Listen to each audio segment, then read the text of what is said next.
This is Democracy Now!, democracynow.org, The War and Peace Report. I'm Amy Goodman in New York, joined by Democracy Now! Co-host Juan Gonzalez in New Brunswick, New Jersey. Hi, Juan. Hi, Amy, and welcome to all of our listeners and viewers across the country and around the world. Well, President Biden's Supreme Court nominee, Ketanji Brown Jackson, faced a marathon day of questions from members of the Senate Judiciary Committee Tuesday. She's set to make history if she becomes the first Black woman and first public defender to serve on the nation's highest court. Judge Jackson faced a variety of attacks from Republican senators. We're going to begin by looking at the focus on her work as a federal public defender who represented people detained at Guantánamo. This is Judge Jackson talking about representing Guantánamo prisoners. After 9/11, there were also lawyers who recognized that our nation's values were under attack, that we couldn't let the terrorists win by changing who we were fundamentally. And what that meant was that the people who were being accused by our government of having engaged in actions related to this under our constitutional scheme were entitled to representation. We're entitled to be treated fairly. That's what makes our system the best in the world. That's what makes us exemplary. I was in the Federal Public Defender's Office when the Supreme Court right after the Supreme Court decided that individuals who were detained at Guantánamo Bay by the president could seek review of their detention. And those cases started coming in, and federal public defenders don't get to pick their clients.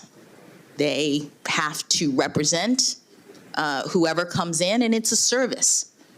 That's what you do as a federal public defender. You are standing up for the constitutional value of representation.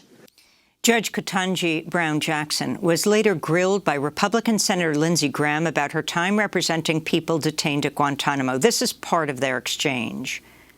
So as you rightfully are proud of your service as a public defender, and you represented Guantnamo detainees, which is part of our system, I want you to understand, and the nation to understand, what's been happening at Guantnamo.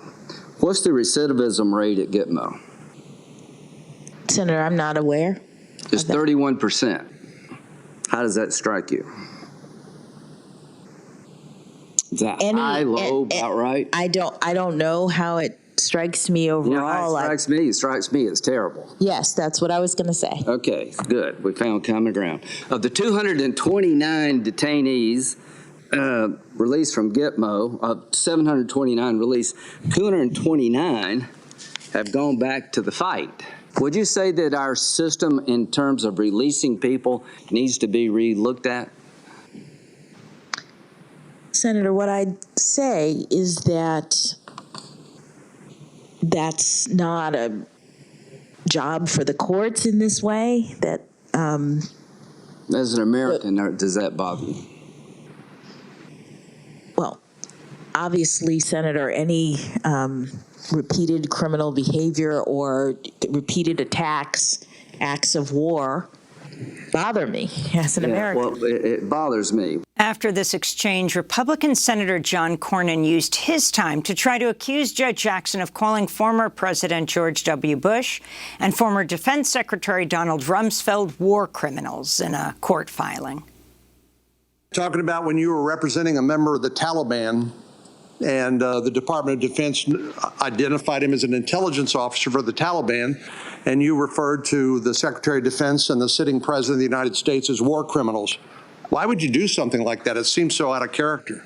Well, Senator, I don't remember that particular reference, and I was representing my clients and making arguments. I'd have to take a look at what you meant. I did not intend to disparage the president or the Secretary of Defense. In a minute, we'll look at other topics raised in Tuesday's confirmation hearings for President Biden's Supreme Court nominee, Ketanji Brown Jackson, like sentencing in child pornography cases, issues of abortion and other issues. But we're going to begin with these points on Guantánamo, where we're joined by Baher Azmy. He's legal director of the Center for Constitutional Rights, where for the past 2 decades he's been part of a legal team challenging the U.S. government over the rights of Guantánamo prisoners, and Alexis Hogue, who's a professor of law at Brooklyn Law School and a former federal public defender. And we're going to talk about the significance of Ketanji Brown Jackson being a former public defender. But we're going to start with Baher Azmy on the content of the accusations. Can you talk about the judge's record on these Guantánamo cases and the allegations made by both Cornyn and Lindsey Graham? Sure. Thank you, Amy. So Judge Jackson was one of many hundreds of lawyers who joined a project to challenge this remarkable authoritarian experiment in Guantánamo that actually held exclusively Muslim prisoners in an island without any protections of law, where they were subject to persistent torture and arbitrary detention based on the executive say-so. So to sort of criticize her work in that project is sort of nonsensical to me. She's operating in the highest traditions of the law, and it's lawyers in the legal project that exposed so many of the underlying lies in Guantánamo, lies about dangerousness, lies about humane treatment, lies about national security and compliance with law. So her work should be valorized. You know, in terms of, Lindsey Graham is like living in a post 9/11 fever dream where he continually wants to fight these old battles. The 31% recidivism number is this made up Soviet-style number designed to mask, again, fundamental lies about Guantánamo. The overwhelming majority have absolutely nothing to do with initiating any fighting, let alone returning to the battlefield. And it's just sort of perpetuating this mythology that men there were dangerous. In our overwhelming experience, men who left Guantánamo left, as the project was designed to do, left them broken, not angry. And Baher, I'd like to follow up on that, on this whole issue of the recidivism rate. When Lindsey Graham mentioned, first of all, as you allude to, most of the people in Guantánamo had never been, or none had been convicted. Very few were actually convicted of a crime. So that even the issue of recidivism, when a person has not been convicted, is suspect. But also, even if you take Lindsey Graham's number of 31%, I looked up what the recidivism rate is in the United States for prisoners in general.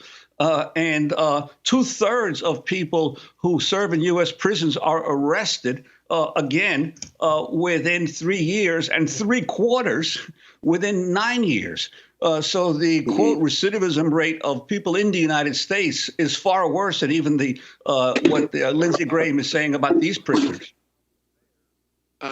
Yes, this is really a made-up number. It's garbage in, garbage out, like most of the Guantánamo project. You're right. It starts with an assumption that people committed a crime to begin with. There were no criminal convictions. That's the data we should be focusing on. And under the government's own statistics, only 8%. Evidence, only 8% were ever accused of being members of Al-Qaeda, of the Taliban. As we all, I hope, know by now, the overwhelming majority were picked up as a result of bounties and shipped to Guantánamo, where officials later secretly recognized and lawyers ultimately exposed had absolutely nothing to do with terrorism. So, and this 31% number, it's really it's preposterous on its own terms. It includes individuals. This particular number includes individuals who, for example, Uyghurs who were released and spoke to the New York Times. That's the notion of returning to the fight that this number captures. Under our analysis, at most, there have been 12 who have done a dozen or so who have actually engaged in any sort of combatant activities after being released out of 779. And could you talk about the essential facts to understand about Judge Jackson's work on Guantanamo cases? Yeah, so she is one of many hundreds of individuals from sort of every thread of the legal profession, federal public defenders, big corporate law firms, NGOs like my organization, the Center for Constitutional Rights, which was responsible for coordinating a lot of these legal efforts, academics, and ultimately a global movement to challenge this profoundly extra-constitutional project of arbitrary detention and abuse there. And what she was doing by representing individual detainees was challenging the executive branch to ensure that any kind of detention of human beings is done pursuant to law and not just, executive fiat. And in so doing, she was part of a project that exposed so many of the lies and brutality undergirding Guantánamo. And I think that's an obviously useful perspective that connects the law to the lived experience of individuals who are harmed by the law. And I hope that'll be a useful perspective on the court. And the specific people that she represented, the 4 people, have since been released. Also, this issue that Cornyn said she'd call them war criminals. She actually didn't use that word. In the brief, and I'm looking, there are a number of pieces on this one in the New York Times, the petitions each name Mr. Bush and Mr. Rumsfeld, along with 2 senior military officers who oversaw the Guantanamo detention operation in their official capacities as respondents.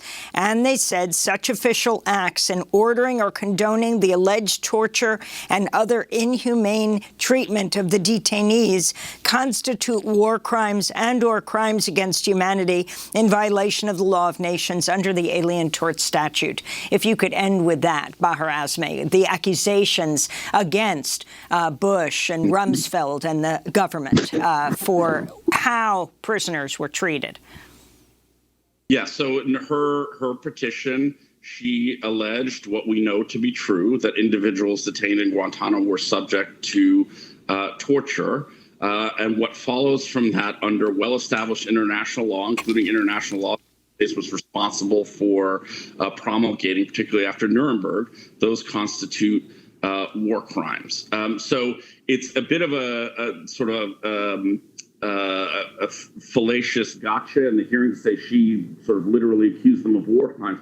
But I want to be clear, Donald Rumsfeld is credibly accused of war crimes, and he's never been held accountable for that, although, we brought a case in German courts accusing him of war crimes. In Guantanamo and elsewhere. And as we, focus on the devastation and destruction in Ukraine, it's worth remembering the onslaught of devastation and destruction brought by Bush and Rumsfeld in Iraq, Afghanistan, and elsewhere. Baher Azmy is legal director of the Center for Constitutional Rights. As we continue to look at day 2 of Senate hearings for Supreme Court nominee Ketanji Brown Jackson, who will make history if she becomes the first Black woman and first public defender to serve on the nation's highest court.